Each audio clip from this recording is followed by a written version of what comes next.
레위기 26장 27절에서 39절 말씀 우리 같이 한 목소리로 읽겠습니다.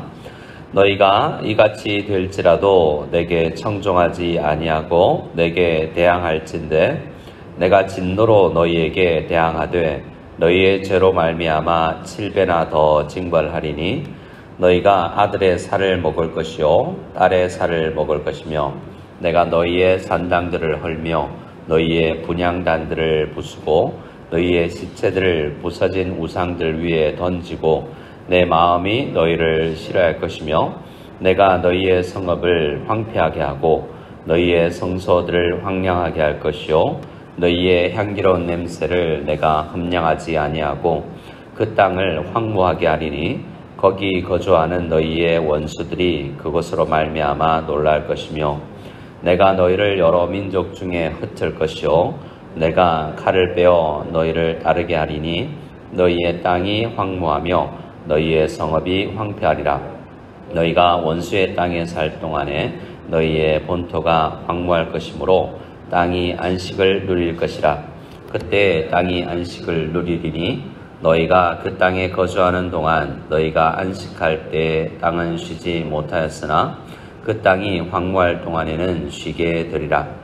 너희 남은 자에게는 그 원수들의 땅에서 내가 그들의 마음을 약하게 하리니 그들은 바람에 불린 잎사귀 소리에도 놀라 도망하기를 칼을 피하여 도망하듯 할 것이요 쫓는 자가 없어도 엎드러질 것이라. 그들은 쫓는 자가 없어도 칼 앞에 있음같이 서로 짓밟혀 넘어지리니 너희가 원수들을 맞설 힘이 없을 것이요 너희가 여러 민족 중에서 망하리니 너희의 원수들의 땅이 너희를 삼킬 것이라. 너희 남은 자가 너희의 원수들의 땅에서 자기의 죄로 말미암아 쇠잔하며 그 조상의 죄로 말미암아 그 조상같이 쇠잔하리라. 아멘. 자, 오늘 말씀도 계속해서 진노의 말씀 또 하나님의 심판의 말씀이 계속됩니다. 그래서 우리는 이런 말씀을 읽으면 두렵죠. 겁납니다. 그러나 어제도 말씀드렸지만 이러한 하나님의 진노 안에는 아들을 징계하시는 아버지의 마음이 들어있다라는 것을 꼭 기억해야 됩니다.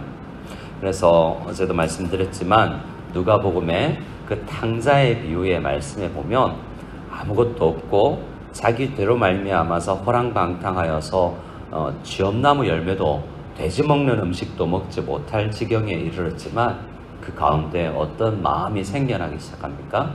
하나님 아버지를 생각하는, 아버지 집에 가면 좋겠다, 아버지 품에 안겼으면 좋겠다 라는 생각이 시작되는, 그것이 징계 가운데, 고통 가운데 있었다는 것을 우리는 생각할 수 있습니다.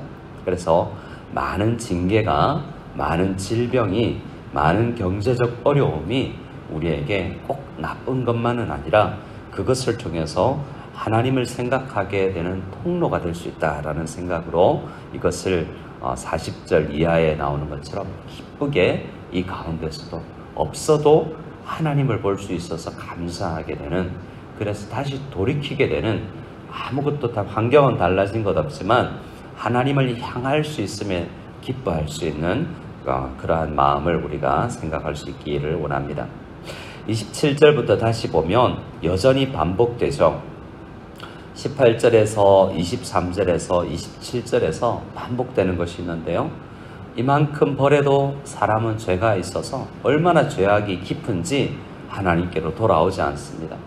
웬만해서는 하나님을 떠올리지 않고 내가 더 열심히 못 살았나 보다, 공부를 더 열심히 했어야 되는데 일을 더 열심히 했어야 되나 라고 생각하고 하나님께로 돌아가지 않는 그 경향이 죄 속에 남아있다는 것입니다. 27절에 그래서 다시 너희가 이같이 될지라도 내게 청종하지 아니하고 오히려 하나님께 대항할진대. 근데 하나님도, 하나님이 우리를 향한 그 사랑은 우리의 끈질긴 죄보다 더 크셔서 우리도 참 자주 반복되게 넘어지고 죄짓고 악한 생각을 하지만 하나님께서 우리를 향한 그 사랑은 더 끈질기고 더 영원하고 더 강해서 절대로 우리를 놓지 않고 우리를 매질해서라도 우리를 돌이키려고 하십니다. 그래서 어떤 영국의 시인이 천국의 사냥개라는 시를 썼는데요. 하나님을 개에 비교했지만 끈질기게 놓지 않고 우리를 뒤쫓아와서 아무리 멀리 도망가도 아무리 심하게 넘어져도 우리를 끝까지 쫓아와서 씻어서 우리를 회복시키시는 하나님을 볼 수 있습니다.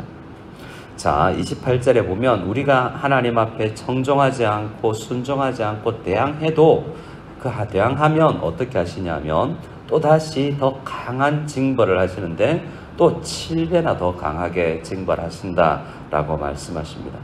이 7배나 강한 징벌은 여전히 더 강한 우리를 향한 하나님의 집착과 사랑이라고 읽어낼 수도 있는 것입니다. 자, 그러나 하나님은 그냥 넘어가진 않으시죠.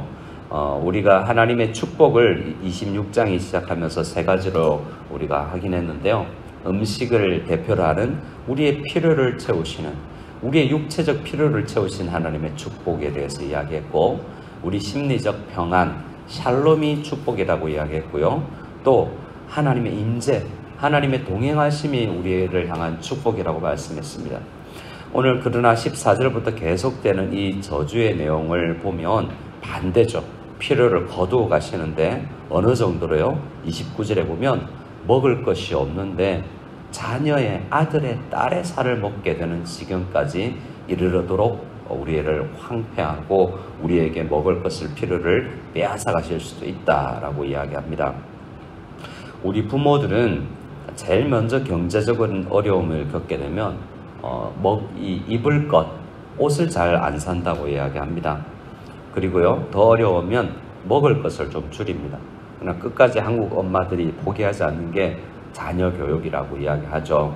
어떻게 해서든지 못 먹어서라도 내가 안 입고서라도 자녀의 미래를 위해서라도 투자하는 것이 인지상정인데 29절에 보면 그것까지도 이 어미의 아비의 가장 깊은 자녀에 대한 사랑도 거두어지는 마지막 남은 보루까지도 없어져 버리는 아들의 살, 딸의 살을 먹는 지경까지도 빠질 수 있다라고 이야기합니다.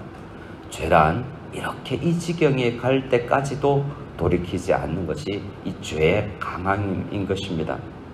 역으로 그러나 생각해 봤을 때 하나님께서 공의로만, 법으로만 다스리신다면 누구 한 사람도 살아남을 자가 없겠구나 라는 생각을 하게 되죠. 그래서 여전히 공의로 우리를 다스리는 것이 아니라 또 기회를 주고 또 기회를 주시는 하나님의 사랑을 보게 되는 것입니다. 그래서 하나님은 공의로만 우리를 다스리는 것이 아니라 공의를 통해서 죄를 깨닫게 하고 사랑으로 용서하시면서 사랑으로 우리의 마음을 할례 받게 하여서 돌이키게 하는 그러한 하나님의 사랑을 우리는 생각해야 됩니다. 30절에서 32절 말씀에 보면 우상 숭배하는 것들을 흩어버리신다라는 것, 우상 숭배하는 단을 던져버리고 우상 숭배와 함께 성소에서 성전에서도 예배를 드렸는데 그 예배 안 받겠다라고 하나님께서는 그들과의 동행을 거절하십니다. 그리고 33절 말씀에 보면 하나님께서 동행하지 아니하실 것을 더 강하게 말씀하시는데요. 다른 땅에 흩어버리실 것이라는 겁니다. 니네들 다른 땅에 살아라 라고 말합니다. 이것은 앞서 말씀을 보면 땅이 너희를 토해버릴 것이다 라는 말씀과도 같은 것입니다. 여러 민족 중에 흩어버릴 것인데 34절에 보면 그 흩어버리는 그 하나님의 약속의 땅에서 나가서 사는 그 기간이 오히려 땅은 쉬는 기간이 될 것이다 라고 말할 정도입니다. 인간의 탐욕이 얼마나 강한지 그 땅이 쉬지 못했다라는 것입니다. 열심히 일하는 인간이 우리에게 인간적 승리를 이야기하지만 하나님의 말씀대로 살아가지 아니하니 짐승도 쉴 수가 없고 땅도 쉴 수가 없고 대자연도 쉴 수가 없어서 대자연이 인간들을 토해내는 것입니다. 오늘날 이 대자연의 역습 가운데서 우리는 인간의 죄, 인간의 탐욕을 볼 수도 있게 되는 것이죠. 이 모든 것 속에서 하나님이 일하심을 이 배경에 있다라고 성경은 이야기하고 있습니다. 자, 그 다음에 이 35절부터는 그 다른 36절 이하에서 보면 원수의 땅에서 그러니까 아수르가 망하고 아수르에 망해서 흩어졌을 때, 바벨론에 의해서 망하고 포로로 끌려갔을 때에도, 그때에도 참된 안식이 없더라는 것입니다. 흩어버린 것에서 끝나는 것이 아니라 하나님은 그 심리적 평안, 그 샬롬까지도 빼앗아 갈 정도로 우리에게 하나님께서는 벌하시는 내용을 볼 수 있습니다.